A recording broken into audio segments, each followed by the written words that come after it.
Mooji, thanks again for having us as a partner for a conversation for Jetzt-TV, or whoever might see this video. I think this is the second official interview, even though we had some conversations earlier.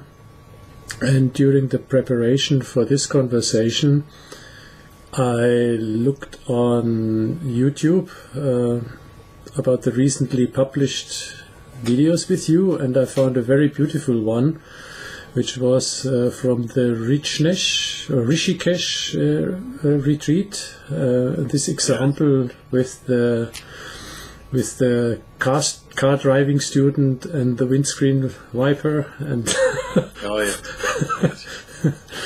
So this is a very beautiful one, and the recommendation is, whatever happens in mind, focus on the self. Yes. That's how you finished it, and I think there is not much more to say, but of course there are two questions coming up in my mind. First of all, how to find what the self is, or how to know what the self is. The second is, what if the noise is so loud that focusing on the self is difficult? Yes. First of all, you asked the question, what is the way to really get into discovering about the self? But if genuinely there is a search, or genuinely there's some urge within you, this urge is not just a very localized movement of such, meaning that it didn't start with the mind, and so now you're on your own and you have to go around and ask, because no one is there to know that you are searching for truth. It is not like that. So I'm very happy that you asked this question, that already when you have this sense that you are pulled towards searching for yourself or for the truth, already a movement began earlier than your conscious mind is aware of it.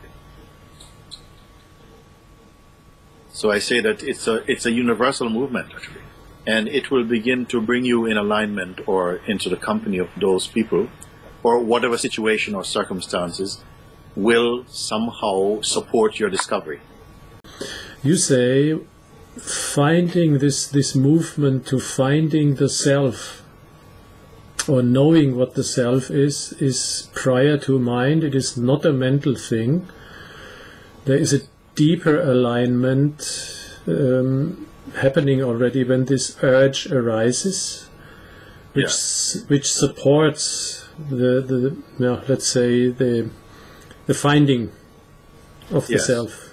As I understand, as it is truth. Any genuine urge for truth, because also sometimes it can be like this, that we speak to someone, and you just have a sort of, you have a sense that this is something interesting, I'd like to find out about it, and there may not as yet be sufficient preparation is coming from the mind. Then maybe you will not feel that. It will not feel like that.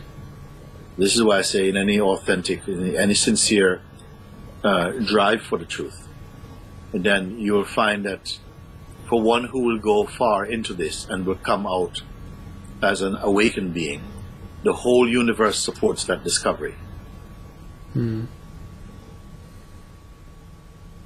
It will seem magical almost that you encounter the right people at the right time, even without your own individual efforts. I can confirm this. Yes. And that's not to say that someone who is searching as a matter of curiosity, that this person is also so won't get it. I mean, because this is also a movement of consciousness, but it can be a much more slower, tedious route into the discovery. Yeah. Yeah, but what I found out in my personal story, history is it needs a lot of commitment. But once this thing starts rolling, it almost moves automatically. So it is on one side, it's a lot of commitment. It seems like a lot of commitment, but there is a pull. There is a strong pull, which supports and gives guidance. Yes. Each being must work out the complications of its own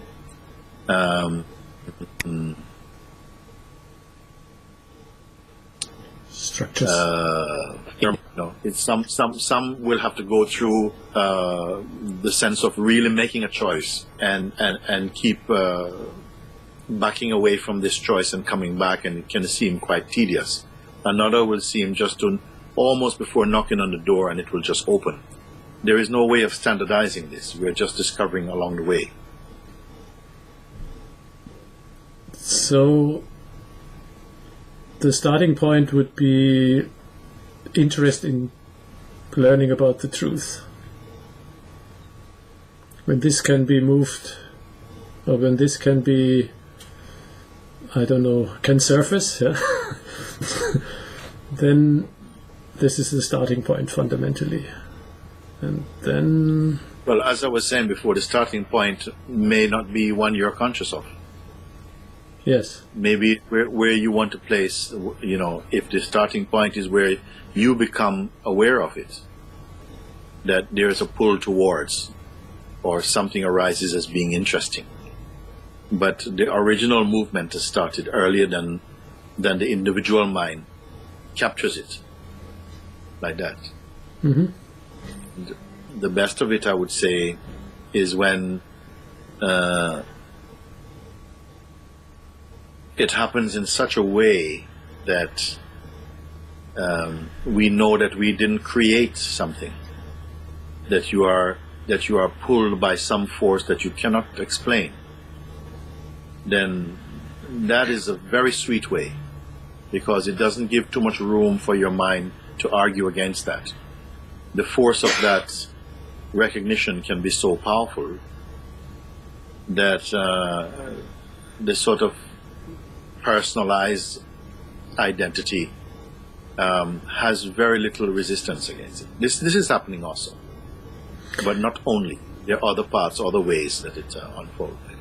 This sounds, what you said, sounds a little bit like an element of surrendering.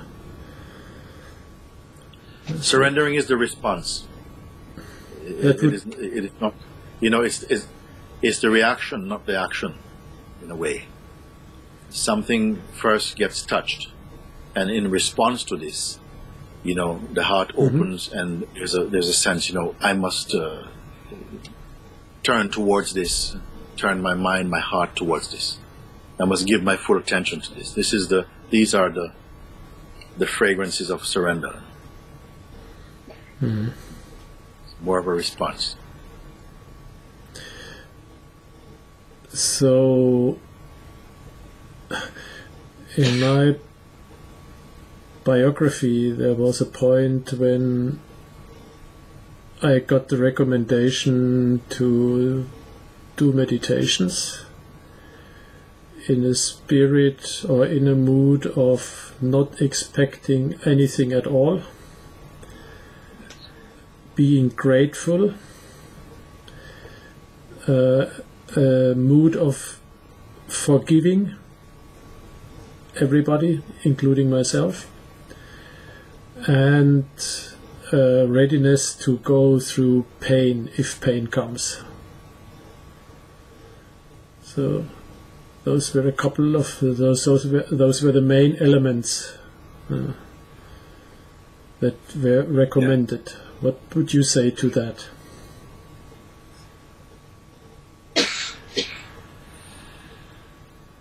Often if the term meditation comes up, usually it's offered in the way of like a guided meditation, because many people who are not accustomed to meditation, if they try it on their own, they get such a tsunami of thought activity that they rarely return to the effort, you know, to do it. So we have a way of guiding them with the mind, so it can somehow respond to the words, to where the words are pointing, and they're always pointing back to that empty space beyond the personal facade. Mm-hmm. And so it is felt to be much easier when you're following rather than to shut everything away on your own.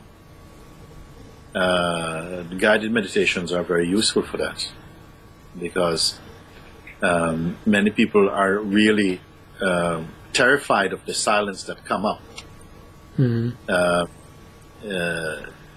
unexpectedly. It can be interpreted like a kind of an impending death or something is going to be wiped away or destroyed forever, and this is the mind's reaction to it. But we are so invested to our thinking, we believe our thinking very often, and so the reactions of the mind are taken to be our own reaction.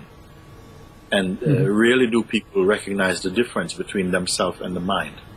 We have so much a kind of fusion of identity with conditioning, upbringing, habits, and so on. So these are not clear. There's no clear distinction between the sense of presence and the activity of the thought and matter.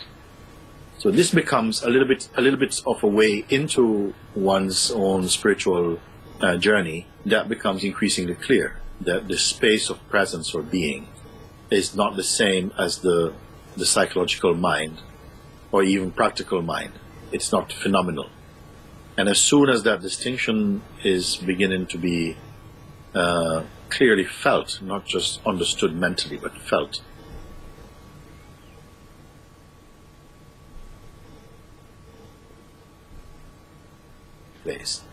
and it can be a rocky ride for a little bit, as the mind tries to regain hold or authority.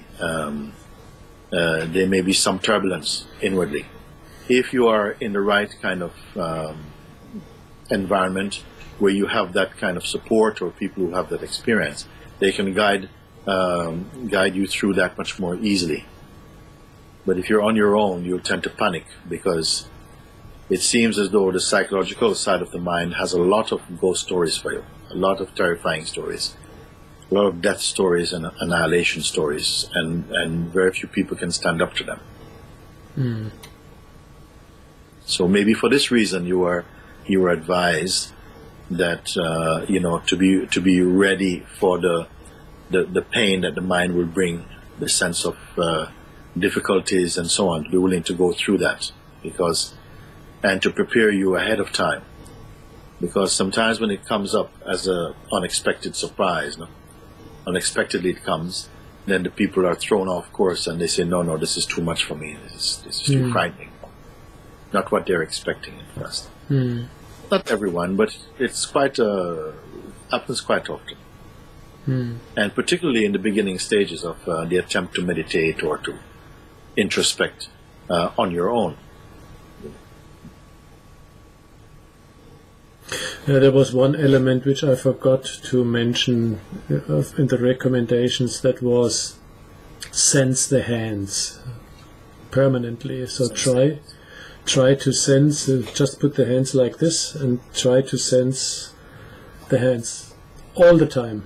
So put a part of the attention to body sensation, which is I believe quite a helpful way of grounding it and somehow smoothen it. The grounding is okay if the feeling of drifting away comes up, and fear comes with that. So sometimes people say they need to feel grounded because they're too much in the mind energy, into kind of ether energy, so they need to be grounded. But you have to go beyond all of these things also. And the beautiful thing is, you're not really going beyond going anywhere particularly. Yes. It's really just really coming back to just where you are. This is the paradox. Yes. So going beyond simply means going beyond the fascination with these exercise and things and so on, because the mind has a very strong belief that it cannot be as simple as it is. It must be something produced by some, special effects or something, and it gets ready for all kinds of adventures, only to come back to the simplicity of being. Yeah. But that itself is a journey, and unavoidable in most cases. Yes, when we come to these pain things that you mentioned, it is a little bit like there is a fire. Yeah, this so-called pain, which one can be afraid of. But I believe one has to go into the fire in the end to notice that there never was a fire. No, it was all made up somehow. Yeah. What do you say to that? Well, it's unavoidable that somehow at the end point it will become to be seen that it is made up. It's illusory, but at the same time it's steps that has to be gone through. Mm-hmm. in the phase or the stages of waking up, if you want to call it like that. The game of consciousness gets acted out through the form of belief and projection and fear and suspicion, doubt, faith, trust. All of these become very, very active and virile states. And gradually, somehow going through them, the consciousness gains the necessary experience to somehow begin to leave them and to stay by itself. I mean, the consciousness in its portrait as being a person must go through those rooms and to come out in an empty room.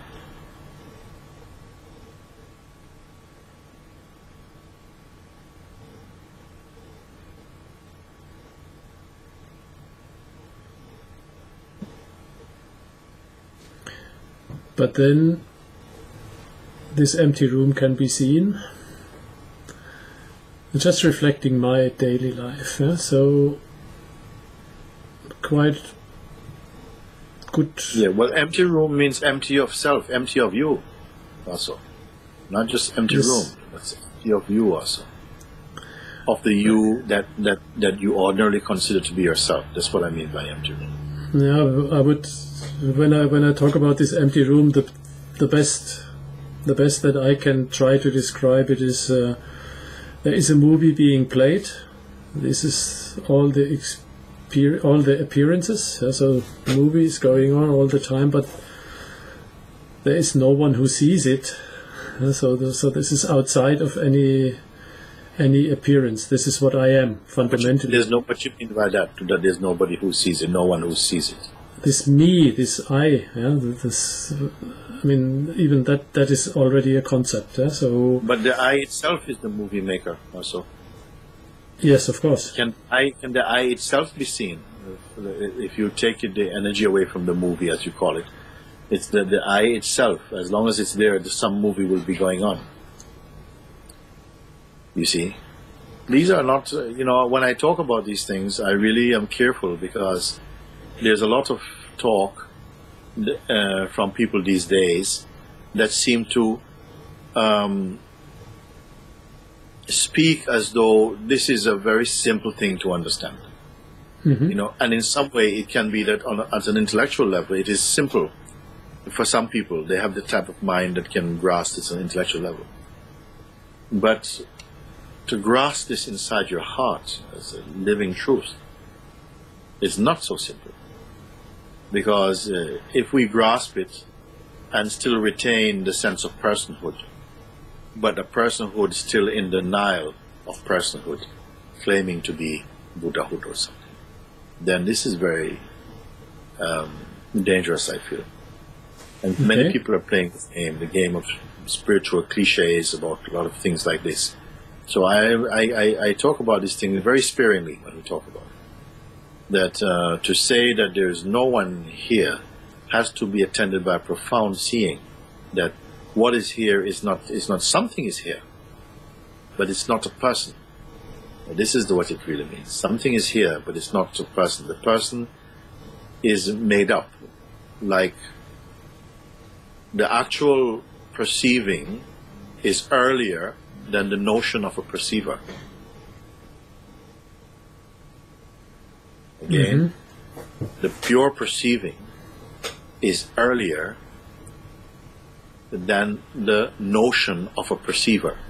The perceiver coming in brings in a kind of a structure or something that is more phenomenal.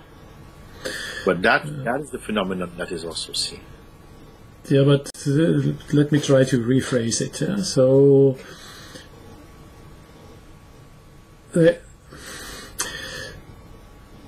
I studied physics, so maybe so fundamentally one could say this is all a wave function or a cloud, and this is playing out.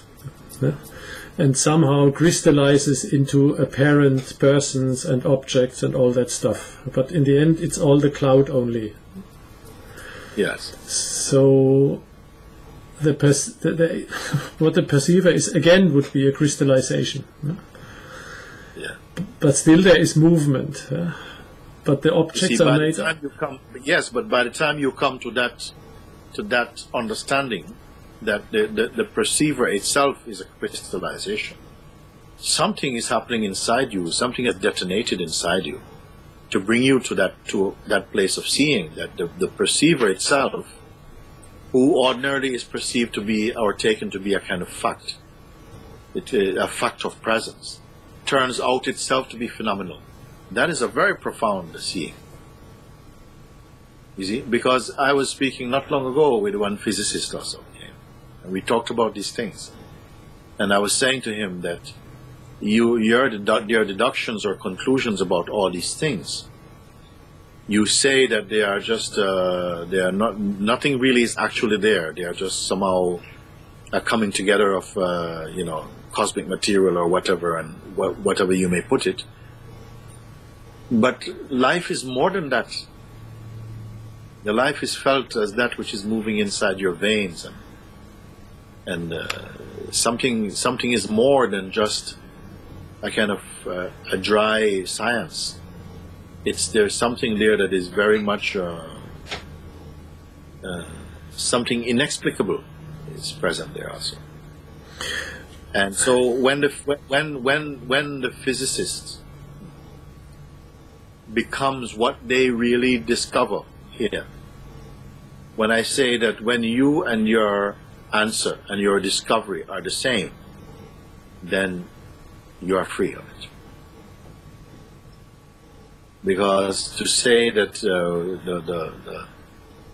that all of this is just matter, I understand it, and also, and those who have studied these things have a deep appreciation of that knowledge, and that has to so be internal, has to so much remove the person in a way. It removes the sense, the myth of the person. Then what is left now? See?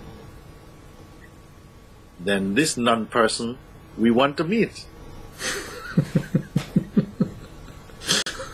It's the most attractive thing. The most attractive thing to meet.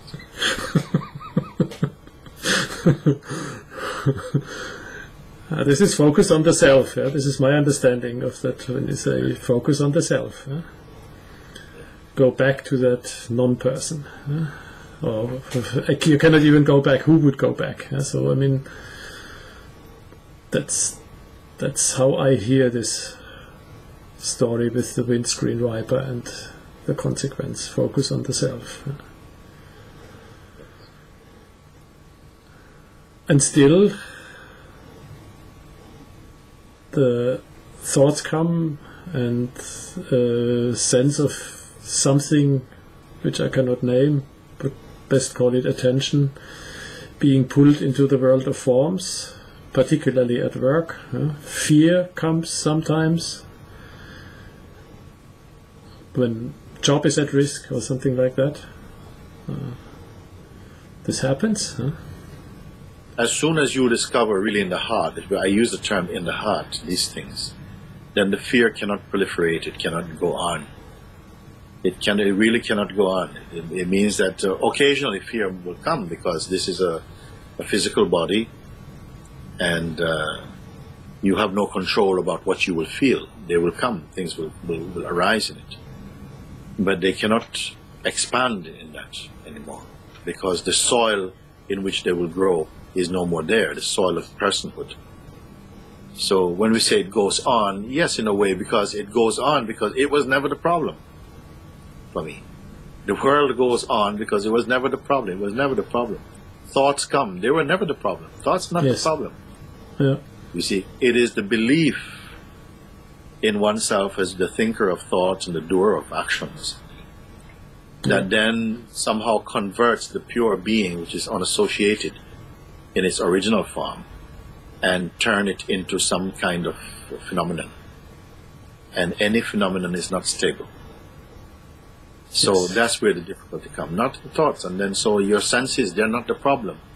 The world, so to speak, is not the problem. It's the product, actually, of the problem. And I want to say something about this because sometimes you may have heard me say that there's one earth, but there are billions of worlds. A world being a much of a psychological construction. Yeah. And in the same way that each of us have dreams, but no one can share their dream directly with another person. Even if someone you love dearly, you cannot. You cannot give them the dream as you experience it. You cannot convey. And in the same way, our waking state is as unique as our dreaming state. We cannot share the unique way in which we experience the waking state with anyone. Just a portion, somehow we interact because our material is the same. And our language is the same, our culturing is the same, our conditioning is the same. And on the basis of those, a kind of a vocabulary, you may say, comes into being where we can interact like that. And then the mind spreads it out and think that we are conversant about all things. But actually, we are only conversing about our egoic projections, that's all. Yeah. You see? So,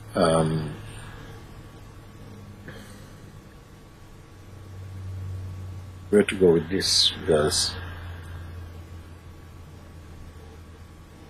the world is not, when we say the world is not real, the earth is more real than the world. Mm-hmm. Because the world is often a sort of psychological construct. But the earth is a tangible thing. It is just there. So the earth is something, if we see blue and green and wet and cold and all of these things we can see together more or less. But the way in which we experience that is the unique thing.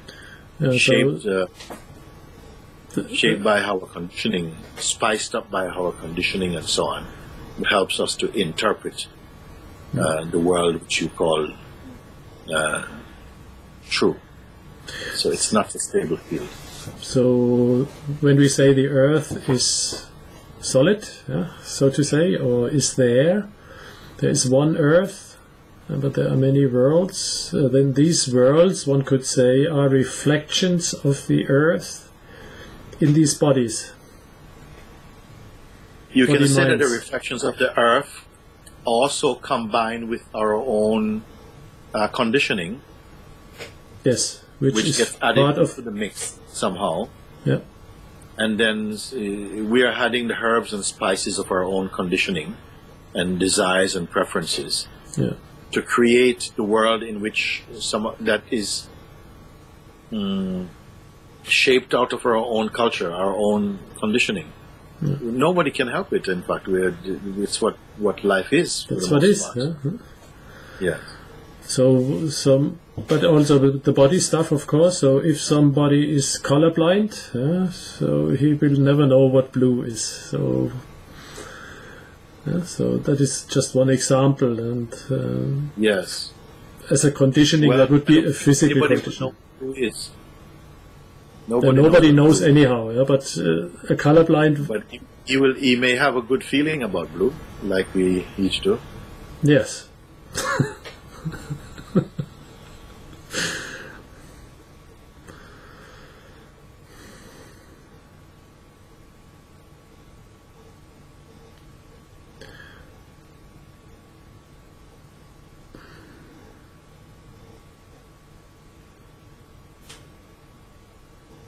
So now we have tried to describe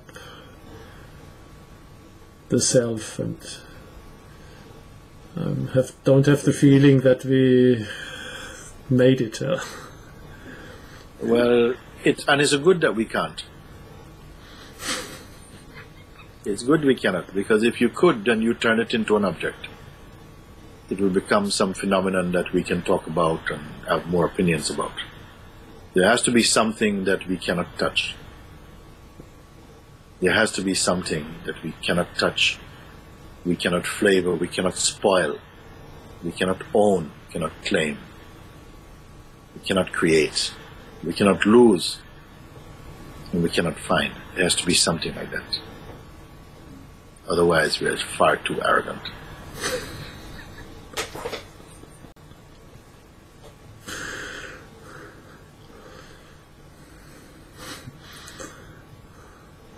So you say focus on the self, huh?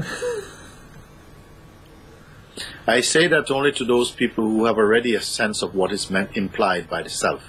Of course, I could not just start a conversation with people who I have not met and who are not familiar with my language and say focus on the self, because for most people the self is their personality.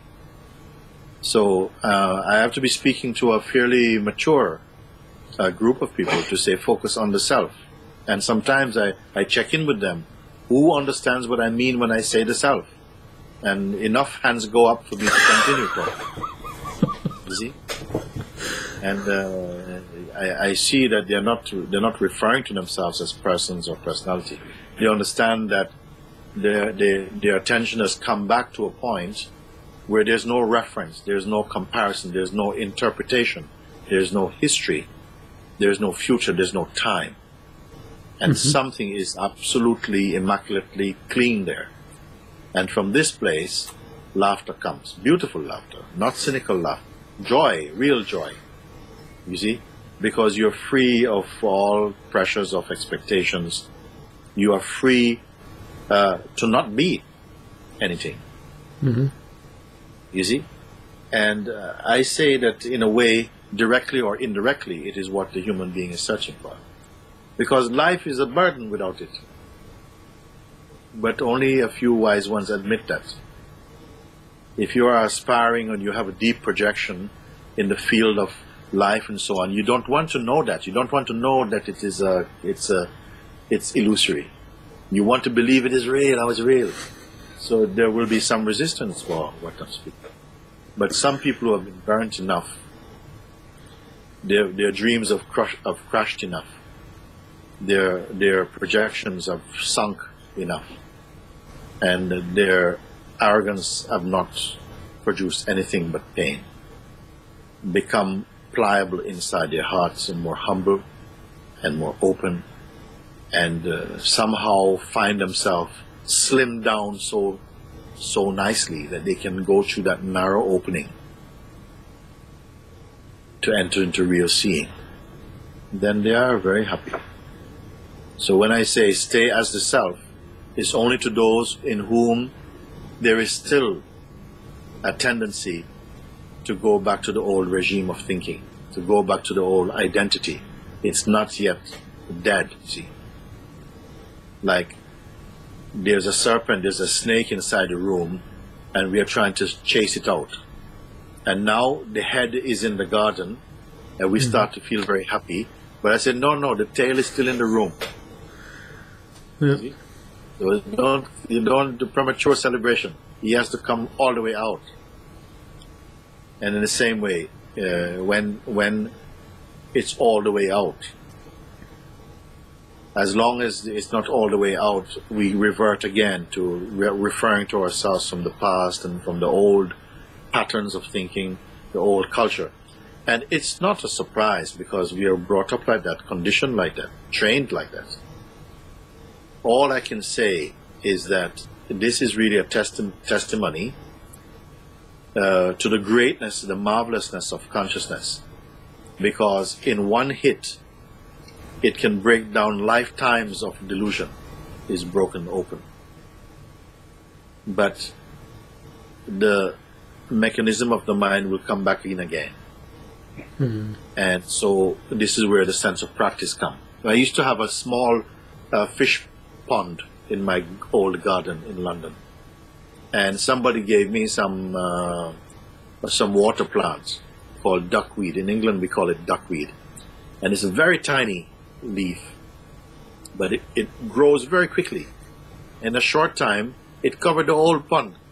Not a big pond, but it covered the whole of it, and it just looked like the most fantastic golf course. It was so pure.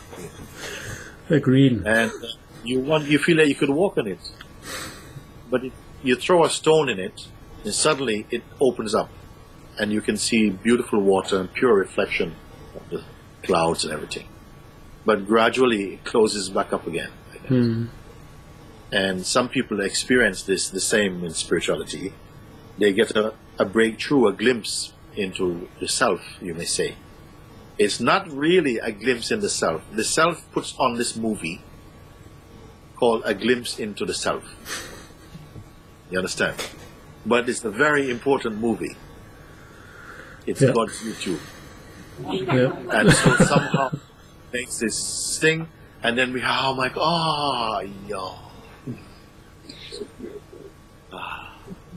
and they will tell you, yes, I had the vision of the self, I had this thing happen to me, and like this.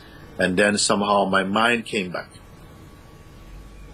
Yeah, the mind came back, and then somehow I became even worse than before, because like, it's like the mind says, they're not going to let you do that. So this is why I say don't fool around with spirituality. If you are genuine, the universe will be a very genuine place. It will become an ashram for you. But if you fool around, you'll meet the devil for sure on your path. Then somehow like this it comes, all the things, all the resistances that we have imbibed, all the judgments, all the fears, all the duality, this deceitfulness, it begins to come to the surface. And that's an action, a pure action of spiritual awakening, that something gets burped up that has been active somewhere within our being at really just deflecting whatever is coming as light, is deflecting the light, you see. So now, just because of the grace that arises within you as urge, and then what's happening is that these dark spots, they cannot stay anymore. They are coming up. They're being burped up, and the feeling is not nice. So it's good that you have someone around who has done it, to say, no, not this is not the time to celebrate, you see, or no, you have not done it, don't go, sit, finish it off, you see, chop this serpent, don't tie him in, and you chop him, and you say, yeah, but he's so pretty, and no, chop him, like this, and to help you to get the courage to do what you must do to be free, like that. So it can be a very cathartic process, as many people no doubt will have to confess that they thought they were just moving into a field of just pure peace and so on. And it starts off nice. You see, God is a good seducer. Start off, the first dates are very nice. Then after, you have to bring up all the stuff that you're hiding has to come out.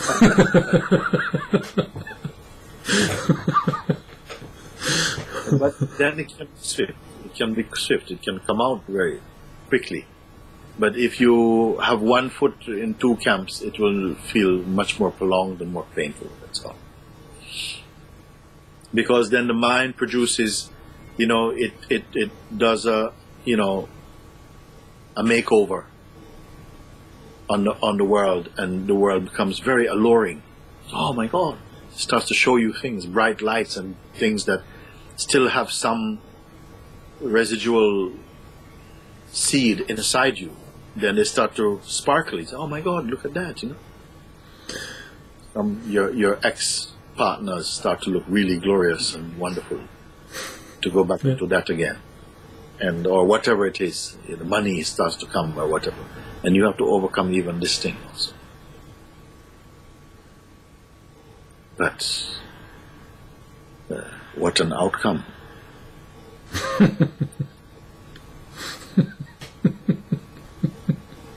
Discovering the self is unregrettable. Mm.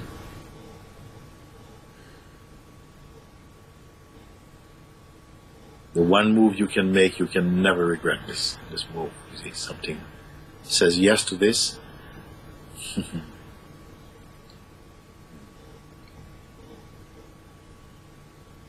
It's the end of no. Huh? End of yes either. Huh? Yeah. Good.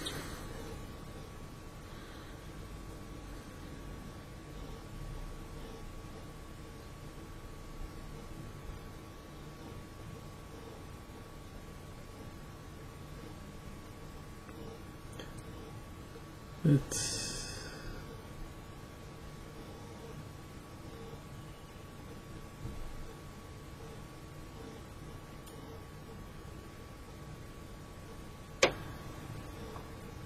and then what drives me making these interviews? That's a nice question. What drives you to make these interviews? Yeah.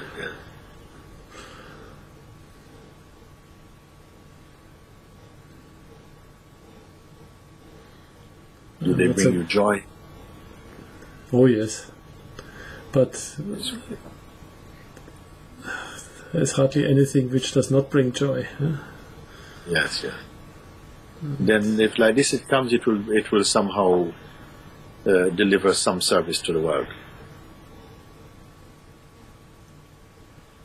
Yeah, that's the idea, probably. Yeah. So I'm not so sure about it. Maybe there is something in me which is not seen, or I don't know what is driving it. But there is a strong feeling that having, so to say, a certain understanding of this self, if we could call it understanding. I'm using language now. It's good understanding. Okay. And seeing a lot of suffering around. And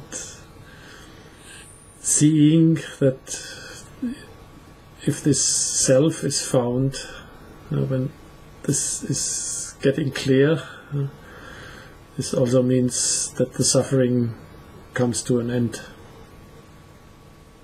Yes. Yes. In a funny way, we kind of like the suffering too. Pardon? We like a bit of suffering too, up to a point. Perhaps, yeah.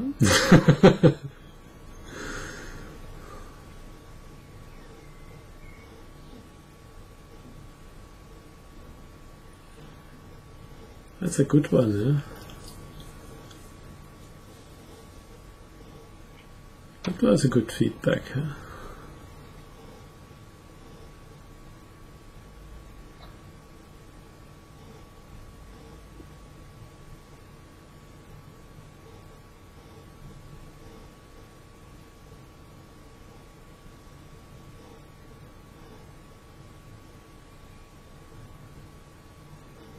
And also suffering is also instrumental in the search for truth.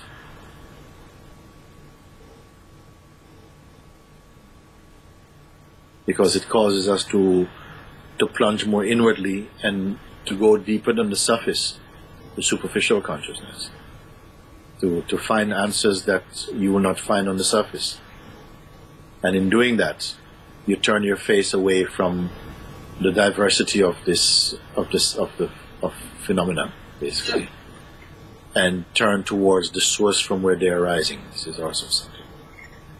Whether you're conscious that you're doing it or not, but the fruit of it, it still produces a very deep and sweet fruit. Nobody is really maturing on just sugar-coated experiences. And if it was down to us, if it was offered to us the power to design the life that we think is best for us, nobody would include any experience that was painful. And yet it's out of the painful that we grow and see and, discover. So thanks to life that, it is not with us entirely like that. When I say us, I mean consciousness, but in its aspect or modification as a person. Because this is where the search happens, it's not the pure consciousness that is deluded. It is consciousness somehow, that aspect of it that has the potential to identify with the form and the vital breath, and to imagine it has a life that is independent and develops arrogance and conceitedness, and must taste the fruits of its own action and seeming choices and so on. That thickens the soup of this manifest world and intensifies the pain. And at the same time, through the intensity of the pain, helps them to reawaken to what is beyond pain and is full joy. What a ride! Also. Yeah, that is again experiences. What I can see again and again is that in the end of the day, it is pure joy which crystallizes into this. So this is an experience that I have repeatedly. Another experience, but this is how it senses. Without any structure, just pure joy, even beyond joy, I would say, because there is no reason for it. It's the nature. Underneath the being is that joy, is that love.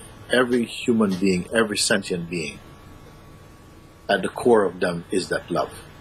And it's not so deeply buried. It's not deep. It's there. No. Yeah. Just in the same way, like I say, that you can use your fingernail and hide the sun. There's certain concepts that we engage in somehow blind us to our intuitive recognition of the simple truth of being. It's not that it's deeply, deeply hidden. It's right here. Yeah. We are it. This is the paradox, that we are happy playing sad. Yes.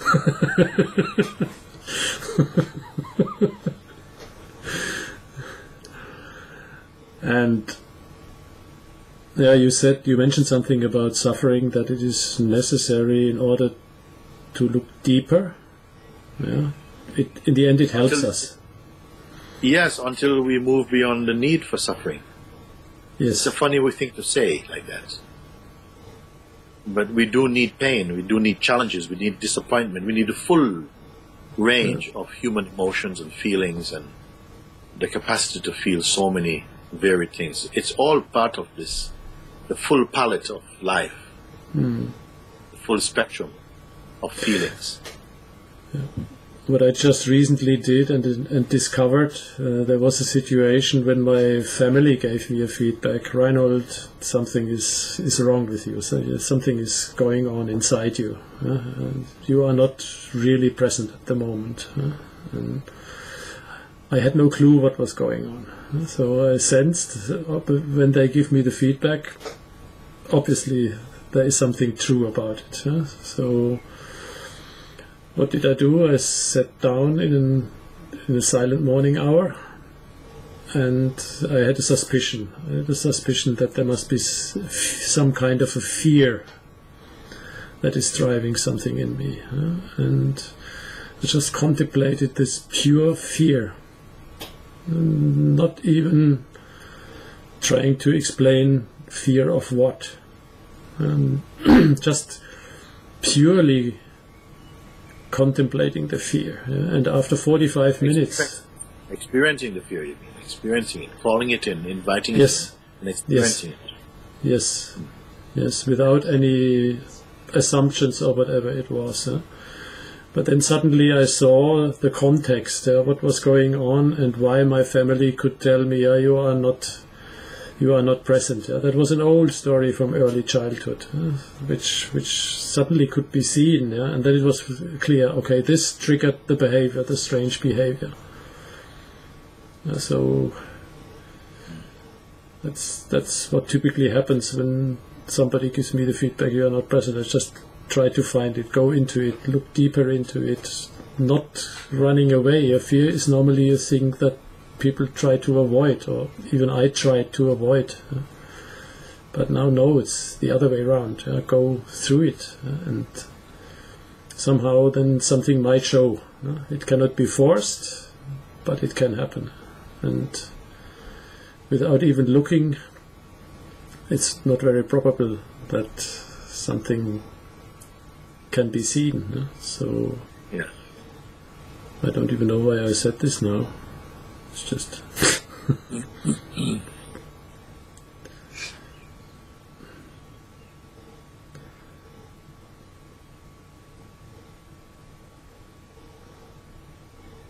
yeah, because just going deeper into it, deeper. It's deep. This is indicated. Feedbacks come from the environment around us. So partnership problems, for example. I experienced when my partner gave me some feedback. She was right. She had a point, always. And often in partnership problems, fighting back is the strategy. And my recommendation is no, do it the other way. So after a couple of years of having tried the fighting back strategy is no.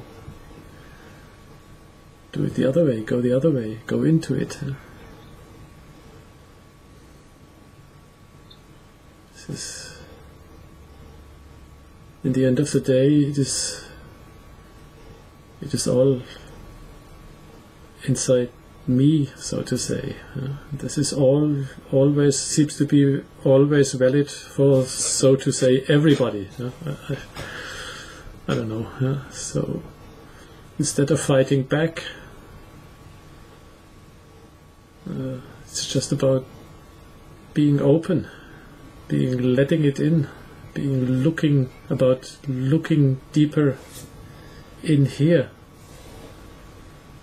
What is driving the movement of wanting to fight back, even.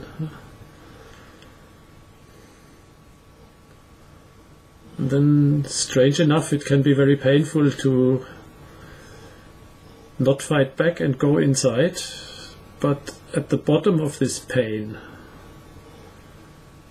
often something can be seen, and suddenly the nature of the pain. At the bottom of the pain is always a person. At the top of the pain is person. In the middle of the pain is person. Yeah.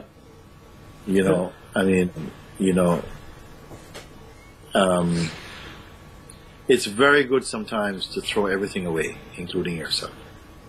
Mm-hmm.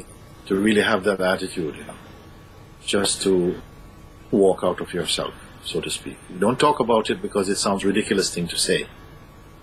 But it's such a subtle thing that some people are able to find a meaning in hearing these words, just to walk away from yourself.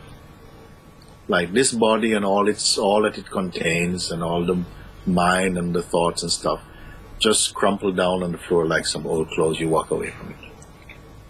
It's very fresh. Then carrying this bag of bones with all these thoughts about it, what you must do, who you were yesterday, who you were this morning, who you were 10 years ago, who you will be tomorrow. Throw the whole thing away. If you can do it. Some can do it.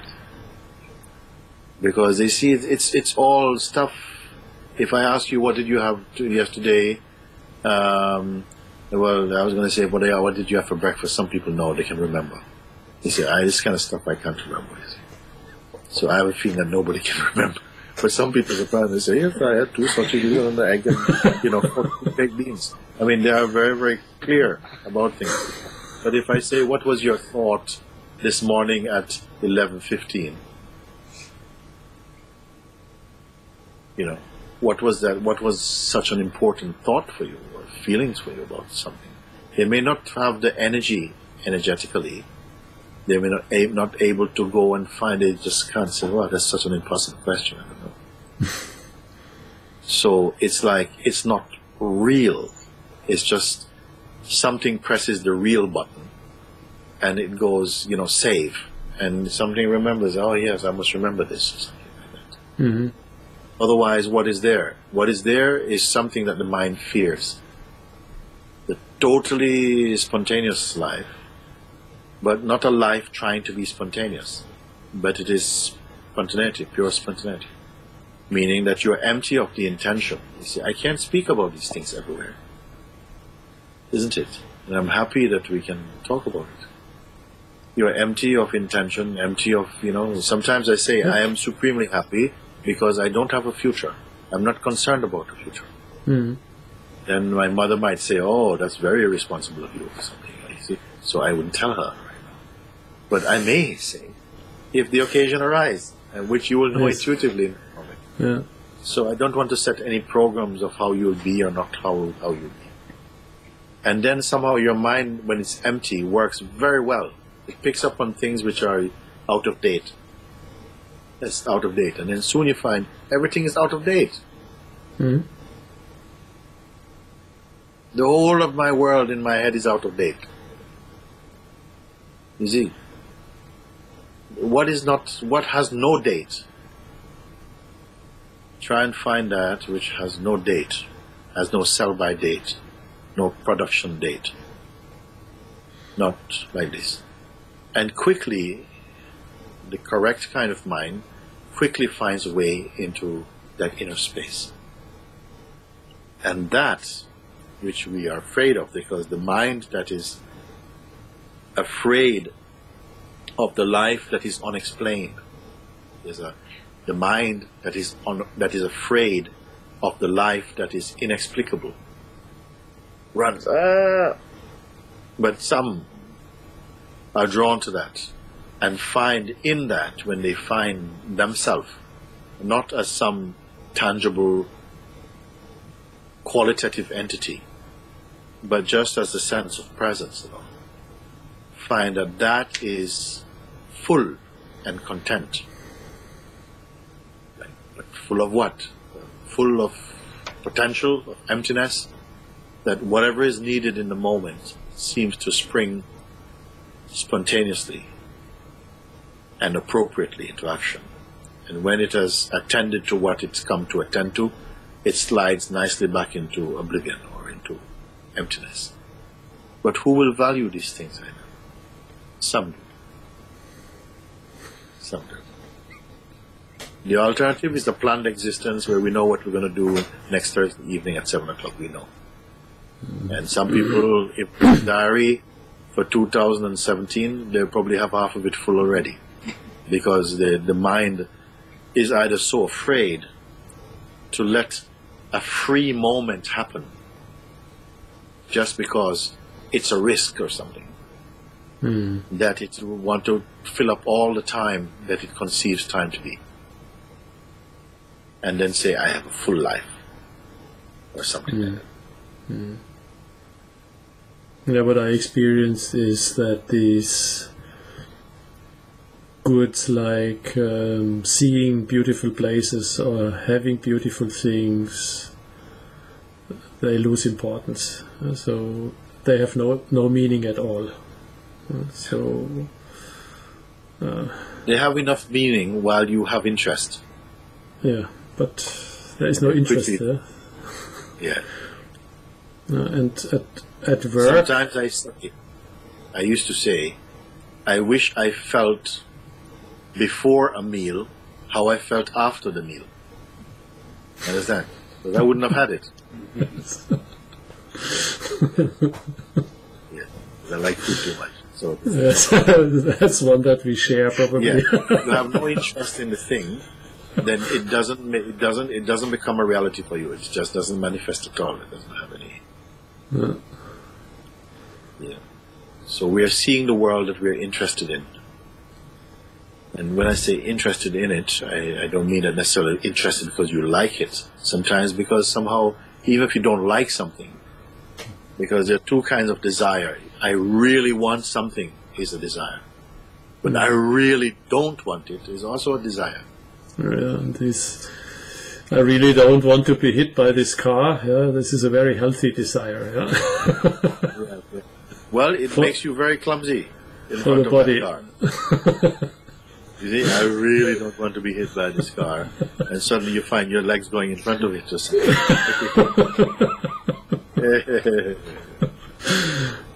like riding a bicycle, I'm going down the road and I see some dog poo on the road. And I say, "Oh yes, okay, I must avoid that." And I see the bicycle like really wants to go in there.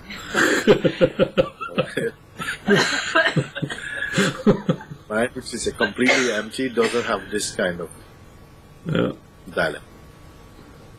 It happens then. In the now. Yeah.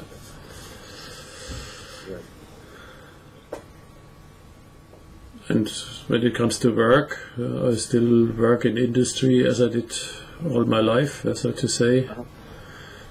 It seems that efficiency goes up because there's not so much energy lost in unnecessary mind games, maintaining certain images and ideas and constructs. So that is clearly perceived here, that more resources become available because there is no limitation in old thought patterns. So I would call it limitation. When there's not a person in the work becomes a pure expression of consciousness, whatever it is. It is just, it happens what seems to be necessary. It happens anyhow. I mean, there was only illusion that there would be a doer. I mean, this is clear, and this believing in being a doer or a person or an individual person creates a whole bunch of relationships with other persons. In the end of the day, this individual me person does not exist as an individual. It's just a thought form. And the others, of course, also are thought forms, and then there are interrelations. This is so complicated. It's all okay, I find it's all okay. Relationships are fine. Everything in the world is fine. Yes, I agree. Without the ego. Even with the ego, it can be fine if you're aware what ego is. Relationships are, because if you say, "Oh, relationships are not fine," no, relationships are not fine if you're stuck in it as an ego. I would not even say it is not relationships with people, but with objects also we have relationship with them. Yes, but ideologies we have relationship with it. But that's all made up somehow, And I'm going to tell you something from my own self. I would say my mind doesn't think like that anymore. I only when I talk about it. If I talk with people who come and they have some misunderstanding, what I would call a misunderstanding, or some confusion, I find myself maybe saying one thing or another, depending on what my heart feels in that moment. Either that, look, this mind that you give and you venerate so much, it really is just a thought. It's just not true. But on my own, I never think like that. So I don't think about anything at all. Even sometimes some foolish things come inside the mind. I give more attention to that, just for play. I don't know what it is all about. You see? So Sure. It's like, what happens is that your consciousness and your mind shrinks down, so it's not juggling with, is it real and it's not real anymore. Because a maturity takes over, and makes a very simple inner environment that is not calculating anything at all. Higher than contemplation is just emptiness. It just becomes emptiness. And in that emptiness there's a joy that is unbroken. It's not working out a lot of things, it has no philosophy, it's not working on belief or so on. And yet life seems to be still rich, and it's not saying no and yes. And if it says no and yes, inside the heart it's not saying no and yes. It's okay. So everything is okay.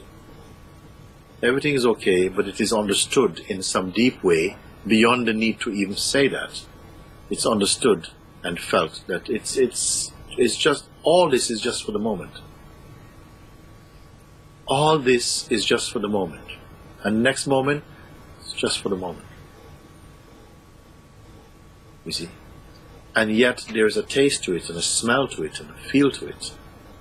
But when I say these things, I know it's not usually the way in which we are used to listening, because we listen in such a cultured way. We listen to how we've listened in the past. And so we hear how we heard in the past. So I don't like to talk about these things, because the first thing that happened, reaction, is misunderstanding. It takes a while for understanding to happen. First thing, misunderstanding. And adding on our own interpretations happen.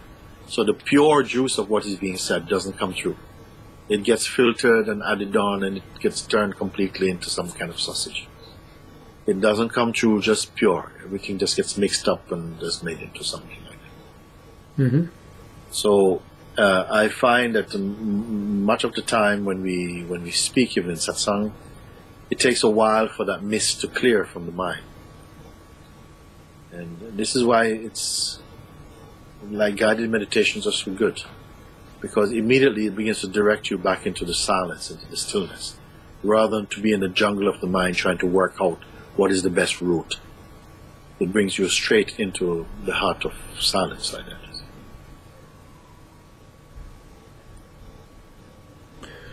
Do you have specific guided meditations that you would recommend for, let's say, people who get in contact with all the spiritual aspects, so to say? At the end of the day, all I'm trying to, if I can be of any service whatsoever, is to try and point out and to get people into the direct recognition of their true position and where they really are. To discover a happiness which won't change tomorrow and become boredom. Something which is beyond the field of change. This is the most simple thing. And so now we are working even now on some simple exercises to help the mind to distinguish between the chaotic activity of the phenomenal life and to recognize the state of presence, the ground of being.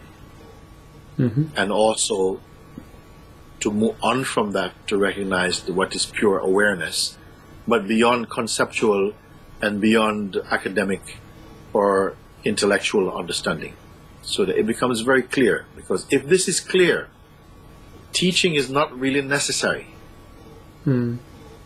Teaching is something more heavy, you have to learn this and learn this. But if I point out where you really are and you start to look from where you really are, you don't need to be taught anything. You are back in the right state, in the right place. And you see that the world it's tasted in a very different way. So this is what we are focusing on right now. For those whose minds are subtle enough, or whose ability is subtle enough to be able to grasp this easily. There's some people, they have very, very strong need to exercise and to do, strenuous, mental activities. So for those, that's more tedious for me, because that's like the long way around. the long way round, which is it's also a way, but it's not the most enjoyable.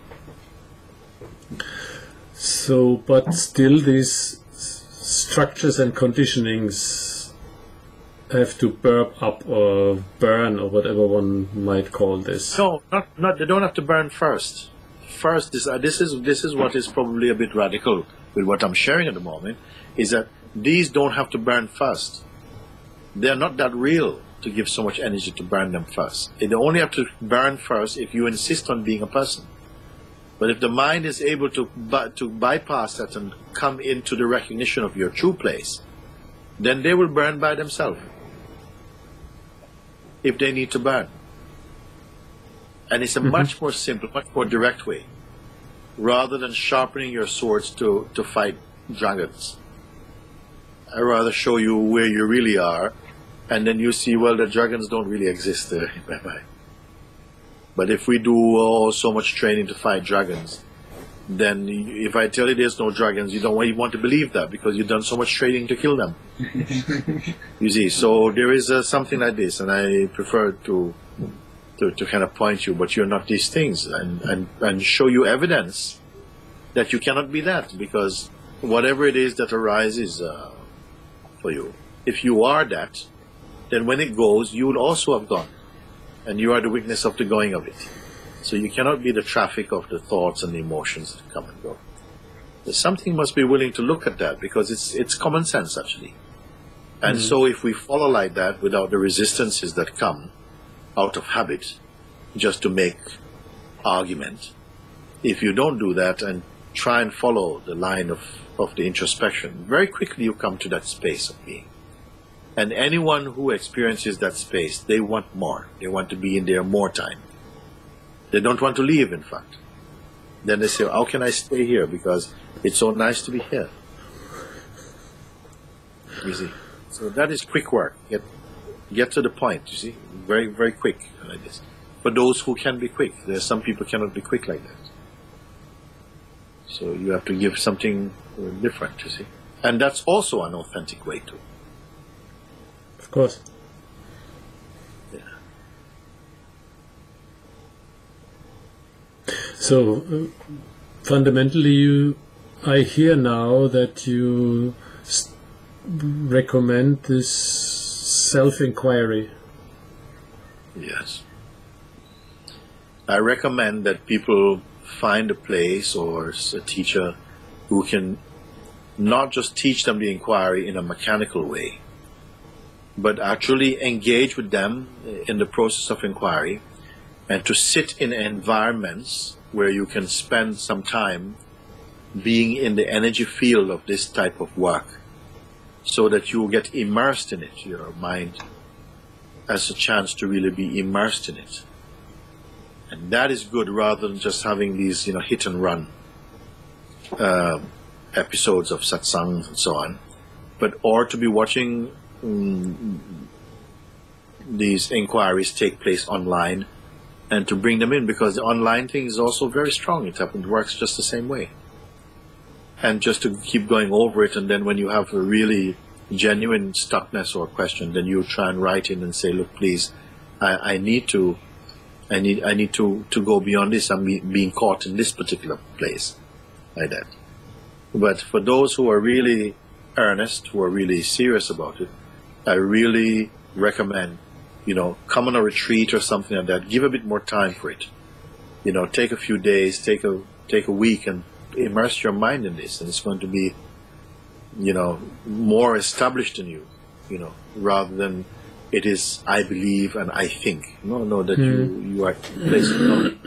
This is very good.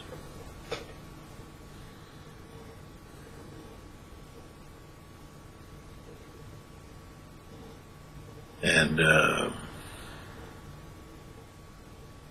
we have been doing some simple exercises, but maybe I will send you something, so you can take a look at them if they are something you want to show on your own program or something like that. Yeah. Yeah. I'm collecting these little treasures, little or big treasures. Very good.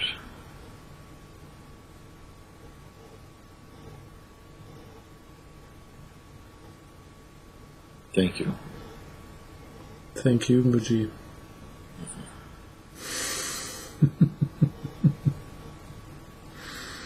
So, how is Monte Sahaja doing? Very well. It's it's great to be here. That's where I am now, as you know. And Yes. I came back here weeks back. After coming back from India, I was in London for another few weeks. So it was very good to come back here. It's I can't describe this place. When we had our last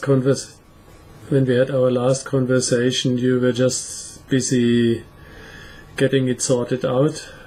I remember that. You said in front of your camper. Yes, I remember.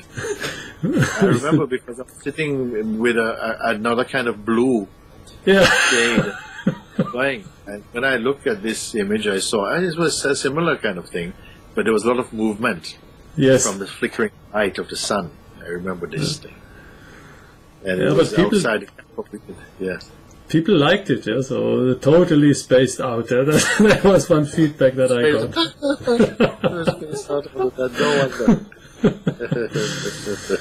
So in the meantime, there is more stability and progress has been made with the organizational things, I assume. Yes. It's not reached a place where we can say, okay, just we can totally relax now. But it's a simple place. We have a simple place. There's a lot of work to be done, but also sufficient for us to be having satsangs. We had satsang here nearly a year. I don't know how many, maybe 8 months ago, 9 months. I don't know about time. Don't trust me on time. Yeah. But we had 250 people for a silent retreat, and it was beautiful here. But it was a camping retreat in the summer. Mm-hmm. And there's something very wonderful about that. Yeah. It gives such a loving environment. I was in a festival in Latvia last year for 8 days, and that was just a festival with many teachers and many offerings. It was unbelievable. Very intensive to be in such a space and share with teachers and other people. I can very well imagine. So you offer 8-day retreats, or what is the typical? I don't know actually. I think there's about sometimes 5, sometimes 7, sometimes 10. Okay. But now I think we just keep. I think after 7 days it's enough. It's enough. Okay. Then you have to go away, and you have to somehow be in your little cave after that for a little bit and assimilate what's happened. In your own way. Do you recommend to have certain rhythm of having retreats, maybe once a year or so, or? For those who can, I would recommend the retreats. For those who feel drawn to it, I would highly recommend a retreat, because first of all, you have chosen that time for yourself. Mm. And that's something powerful already. And then you're in a very supported space that is only behind you for that reason, to allow you to go through. Mm. And you don't have the frivolities of social settings where people are meeting for cups of coffee and having a chat or something. You really have time to be by yourself, and that can be challenging for some people. Mm. But after a while, it really becomes something so delicious. And we eat together, but you move on your own. And it's something to arise back somehow into the normal society and so on after that. Is very, very, very, very powerful. Some people find the contrast feels too great. But that's their satsang, Others, they find that they're able to move back with a much clearer perspective on life. Mm. A lot of openness, open-heartedness, a lot of forgiveness, a lot of strength. fearlessness, and so on. So each one is different. Mm. But with all, it's good. I had one a couple of years ago. It was just before we had our first conversation with Richard Miller. At that time, and this somehow finished being judgmental. It did not raise the question, who am I, but seeing through the judgment, the problematics of being judgmental. And this really changed life. After coming back from that, that was a big shift.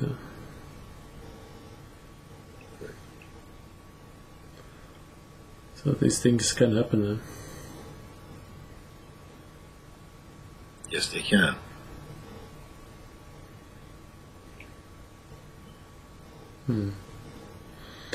So, all the best, so to say, for this time. Thank you. Continue running and We're walking. Not up to running yet. I like. Just would like to say that I strongly feel that you are adding value to this whole game, or value is being added. It feels good. It reflects the joy, or however we call it. And so, thank you very much. And you're most welcome. Very happy to see you. Yeah, maybe we will have another one when the energy comes again. Yeah? Thanks. Okay. Bye-bye. Bye.